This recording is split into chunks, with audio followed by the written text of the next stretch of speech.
여러분은 천국이 어떤 곳일 거라 생각하십니까? 하늘은 찬란하고요. 모든 길은 황금길이고 사자와 어린 양이 함께 뛰노는 것. 바로 그 길을 예수님과 함께 걷는 곳이 천국이겠구나 하는 생각이 듭니다. 정말 가만히 조용히 생각만 해도요. 그곳이 너무 아름다울 것 같고 가고 싶은, 갈망하는 그 자리인 듯 합니다. 하지만 천국이 진짜 아름다울 수 있는 것은요, 하나님의 질서대로 다스려지는 곳이기 때문이라는 생각이 듭니다. 하나님이 처음 세상을 만드셨을 때 보기에 좋았더라, 보기에 너무 좋구나 말씀하신 이유는요, 모든 것이 하나님의 의도대로 그분의 뜻대로 만들어지고 운행되었기 때문입니다. 빛이 있으라 하면 있고요, 땅아 솟아라 하면 솟는 거예요. 그 위에 생명체를 지으시고는 생육하고 번성해라 명령하셨고요, 이 명령 안에서 모든 채소와 나무는 열매를 맺고 사람과 동물은 짝을 지어 생명체를 생산합니다. 창조주가 만든 질서만이 가득한 에덴, 참된 평화와 안식이 있는 그런 아름다운 세상이었습니다. 하지만 첫사람 아담과 하와가 하나님의 이 아름다운 통치 질서를 깹니다. 왜요? 내가 원하는 것을 얻기 위해서입니다. 그들은 하나님이 먹지 말라 한 과실인 선악과를 먹으면서요, 내가 이 세상의 주인이 될 수만 있다면, 내가 원하는 것을 다 가질 수만 있다면 이 통치를 거부하겠다 말하는 것이죠. 그러면서 죄가 시작됩니다. 원래의 인간은요, 모든 피조물을 보면서요, 자신의 내면에 하나님을 채우는 거예요. 아, 이건 하나님이 주신 거지. 아, 이건 하나님이 만지지 말라고 하셨지 하면서 그 모든 피조물 안에 숨겨진 하나님의 의도를 파악하게 창조되었습니다. 그런데요, 죄가 들어오면서 인간은 무엇이든지 나로 가득 찬 세상을 만드는 거예요. 무엇을 보든지 그것이 나를 통해 결정되는 겁니다. 내가 갖고 싶으니까 손댈 거야. 내가 불편하니까 저건 없앨 거야 하면서요, 피조 세상에서 내가 주인 되려는 욕구가 발현되는 겁니다. 그러면 하나님이 세우신 본래의 창조 질서는 깨지는 거예요. 그래서 성 어거스틴은요, 죄란 자기 속으로 굽어진 존재의 상태라 말했습니다. 모든 것이 하나님이 아니라 자기 속에서 결정되는 거예요. 나를 기준으로 옳고 그름을 판단하고요, 그 피조물의 통치자가 하나님이 아닌 내가 되는 겁니다. 그런 삶이 어떻게 창세기에 드러나고 있나요? 첫 번째 드러나는 죄악이 바로 서로를 향한 미움입니다. 선악과를 먹은 후에요, 아담은 하와를 비난하고요, 하와는 뱀을 미워합니다. 가인은 아벨을 미워하고요, 옆에 있는 배우자, 형제, 내 이웃이 사랑의 대상이 아니라 하나님의 형상을 지닌 존재가 아니라 내 필요 여부로 판단하고 경쟁과 비교의 세상이 되는 것, 이것이 바로 나로 가득 찬 사람들이 만들어낸 세상입니다. 하나님은요, 이런 세상을 다시 하나님의 질서로 회복하기 원하셨습니다.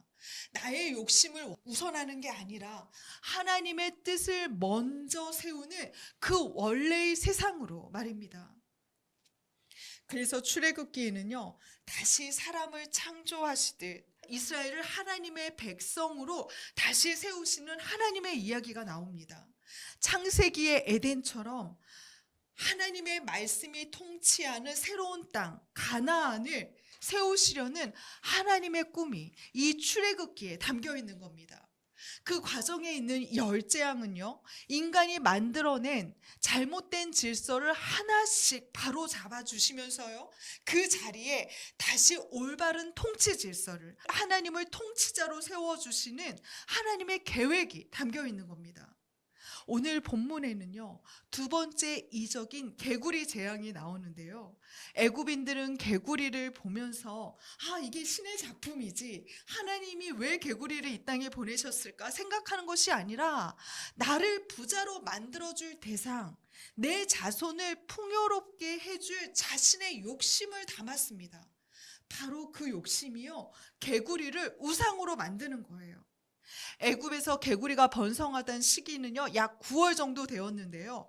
애굽인들이 나무와 채소에 파종하던 그 시기와 일치합니다. 9월은 범람했던 나일강이 쭉 빠지는 시기예요. 그러면 토지가 비옥해지잖아요. 그 비옥한 시기에 나일강 늪지대에 숨어있던 서식했던 개구리들이 애굽 땅으로 올라오는 겁니다.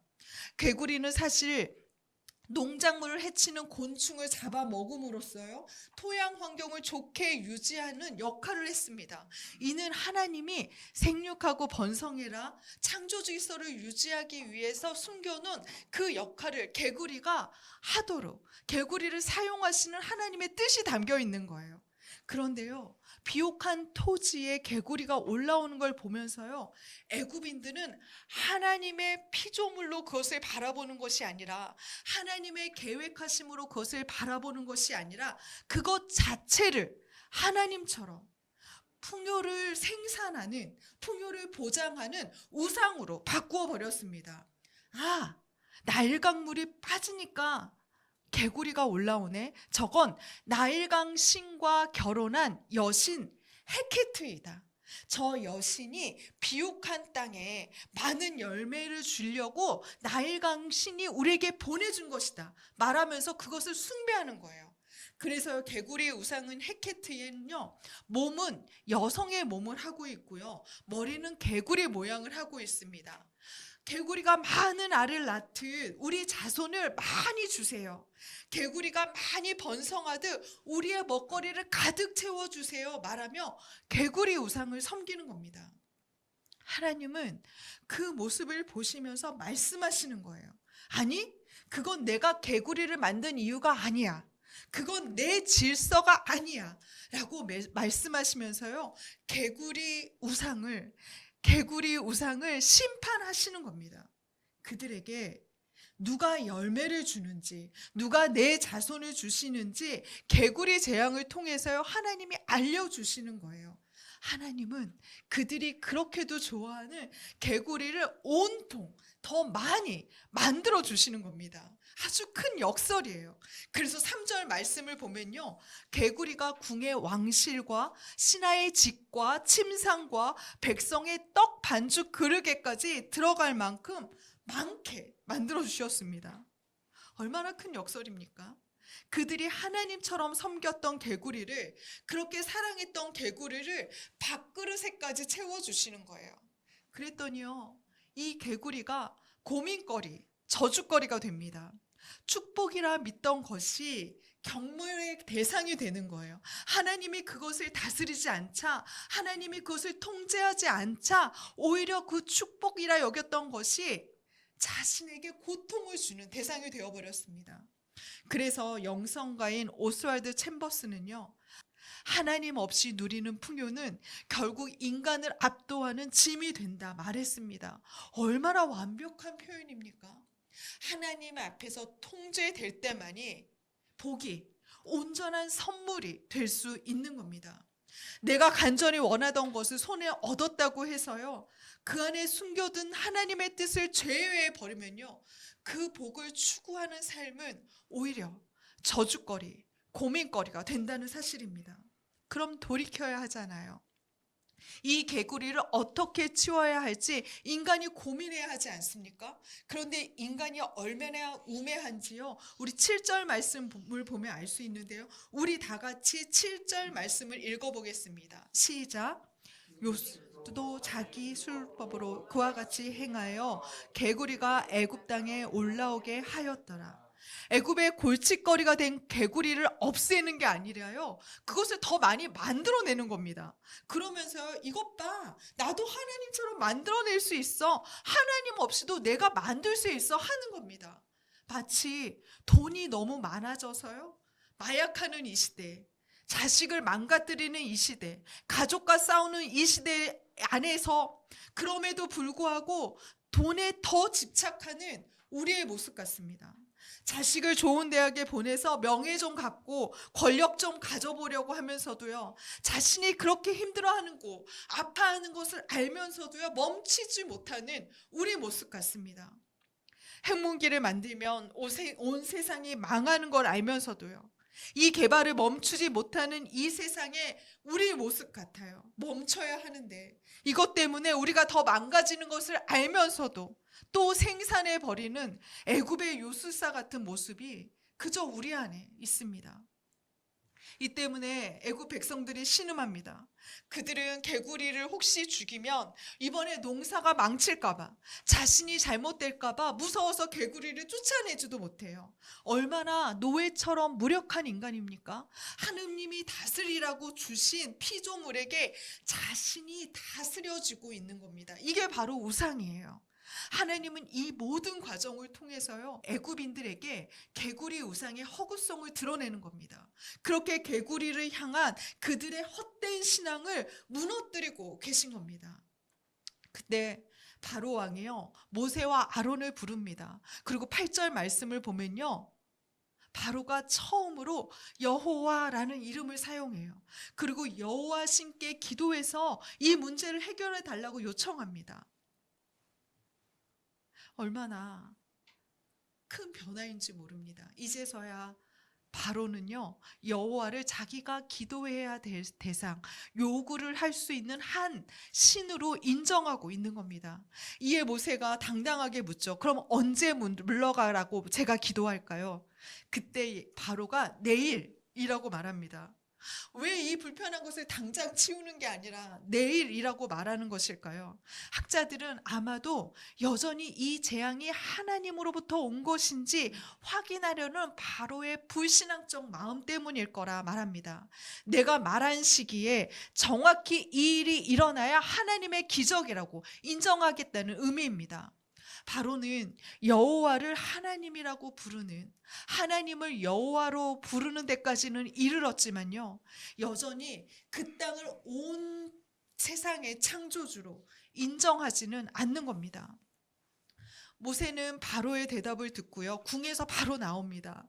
그리고 무엇을 했는지 아십니까?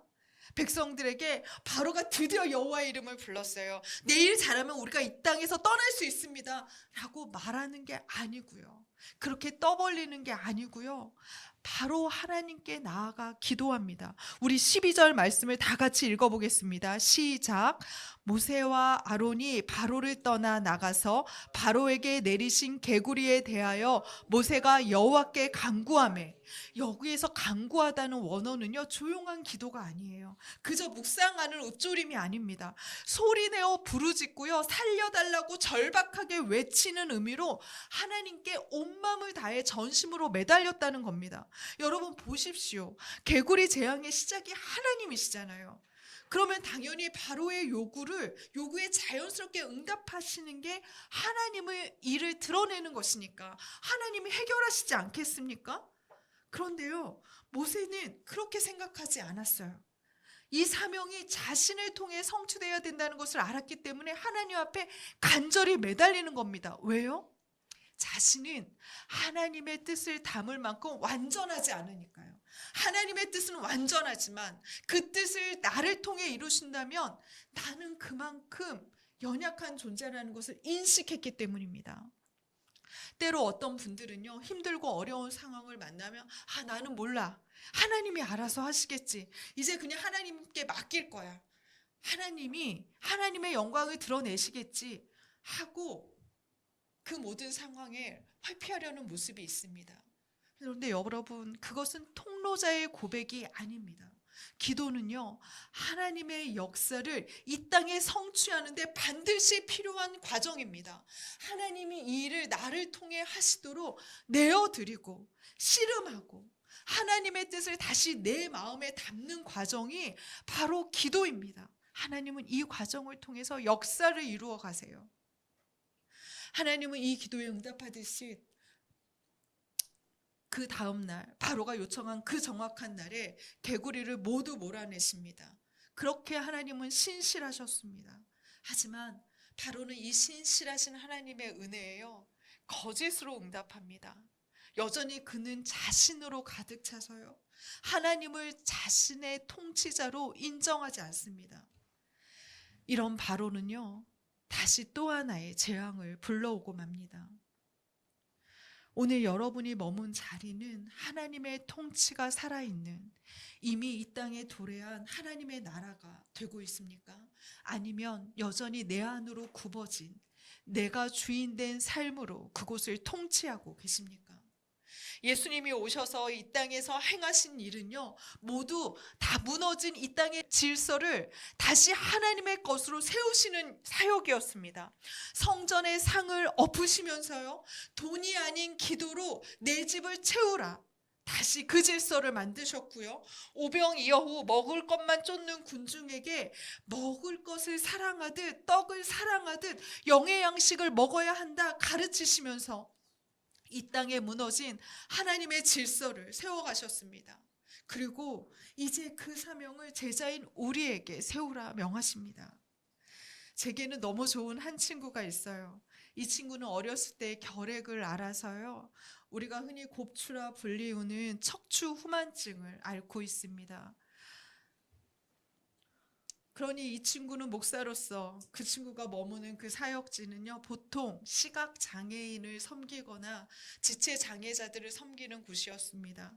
저는 너무 감사하게도 신대원을 다니면서요, 모든 등록금을 지원하는 좋은 교회에 있었어요. 사례도 좀 넉넉히 주는 교회들이었습니다.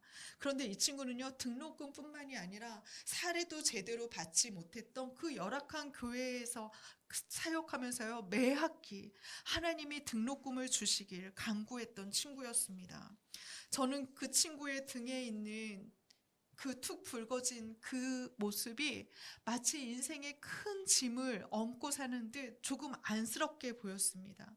제게는 너무 쉬웠던 일들이 그 친구에게는 모두 어려운 일처럼 보였으니까요. 그런데요, 얼마 전 제가 그 친구를 만났어요. 며칠 전 그 친구를 만나면서 이 이야기를 나누는데요, 저의 이 편견이 얼마나 잘못되었는지 저는 알았습니다. 그 친구가 풀어내는 성경 속 이야기는요, 제가 감히 담을 수 없는 하나님의 비밀이었어요. 그 친구가 고난 중 만난 하나님 나라의 이야기는요, 제가 그동안 들어보지도 못한 하나님의 역사였습니다.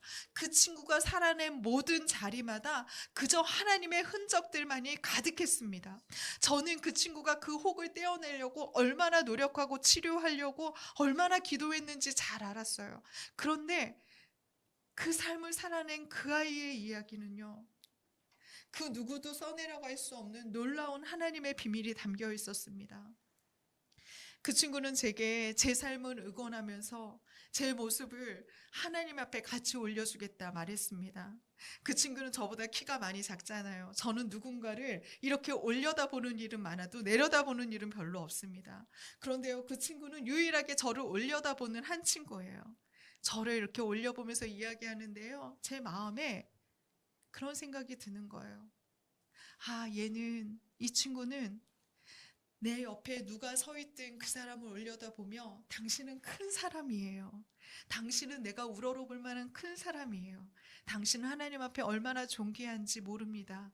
온몸으로 보여주는 예수님 같은 삶을 살고 있구나. 저는 그렇게 느끼게 되었습니다. 그래서 제가 친구 목사에게 말했어요.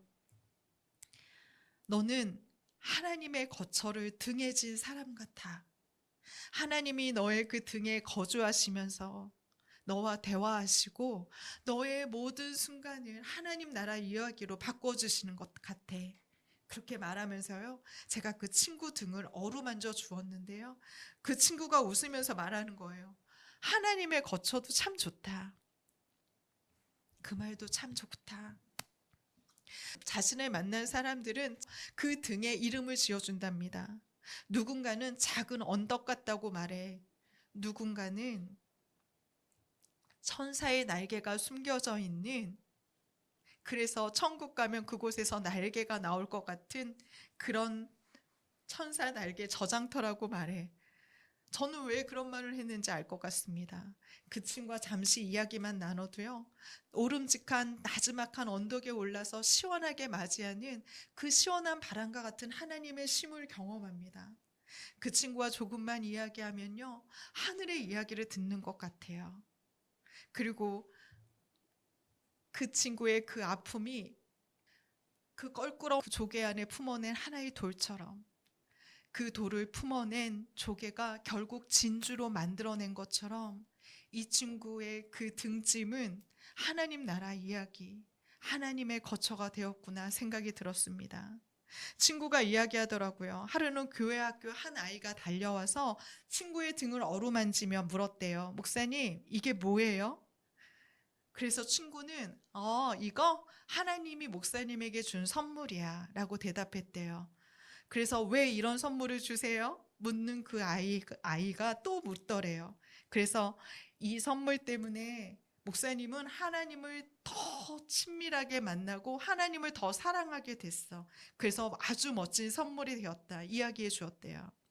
신기한 듯 아이는 친구의 등을 어루만지고 갔는데요. 그리고 얼마 있다가 다른 목사님이 부임을 했대요. 그랬더니 그 교회학교 아이가 목사님에게 달려가서 목사님에게는 왜 하나님의 선물이 없어요? 라고 묻더랍니다. 이 아름다운 선물이 목사에게만 주어진 멋진 선물이라고 아이가 생각했나 봅니다. 그래서 친구는 너무 당황해서요. 그건 나만의 선물이고 목사님에게는 하나님이 다른 선물을 주셨지 하셨대요. 그 이야기를 듣고 제가 생각했습니다. 너무 멋진 하나님 나라다. 장애를 하나님의 선물이라 배운 그 아이는 어느 장애인을 만나듯 그 사람을 존중하는 삶을 살겠구나. 이 친구는 등에 난 혹을 통해서 너무 많은 사람을 하나님 나라로 초대하고 있구나. 하나님으로 가득 찬 사람은요, 그분의 통치 질서에 자기의 삶을 맡긴 사람은요, 어떻게 자신의 고통을 작은 언덕으로, 자신의 날개로, 천사의 날개로, 하나님의 거처로, 내게만 주신 하나님의 선물로 만들어 가는지 저는 그 친구를 통해서 볼 수 있었습니다. 지금 여러분을 가득 채운 건 하나님이십니까? 아니면 나 자신입니까? 여러분에게도 나를 아프게 하는 거친 돌 하나쯤은 있을 법합니다. 하지만 여러분이 온 마음을 다해서 여러분 안에 하나님을 채우신다면요, 그 질서에 나를 맞춘다면요, 그 속에 감추인 하나님의 선물을 반드시 발견하게 될 것입니다. 하나님은 지금도 이 땅에서 출애굽기를 쓰고 계십니다. 바로 우리를 통해서요. 나라는 하나님의 백성을 세워서 다시 하나님의 질서로 내가 머문 자리를 다스리기 원하십니다. 만약 하나님보다 내 욕망이 우선되는 자리가 있다면요, 만약 하나님이 하실 거야 라고 그저 포기하고 묻어둔 문제가 있다면요, 다시 뜨겁게 하나님께 간구했으면 좋겠습니다. 여러분은 이스라엘처럼, 예수님처럼 이 땅에 하나님의 질서를 다시 세우는 사명자입니다. 오늘 새로운 내 세상을 하나님의 세상으로 다시 바꾸실 그 하나님의 꿈을 안았으면 좋겠습니다. 우리의 온 마음 다해 하나님을 찬양하면서요, 이 가사가 나의 고백처럼 여러분이 끌어안으셨으면 좋겠습니다.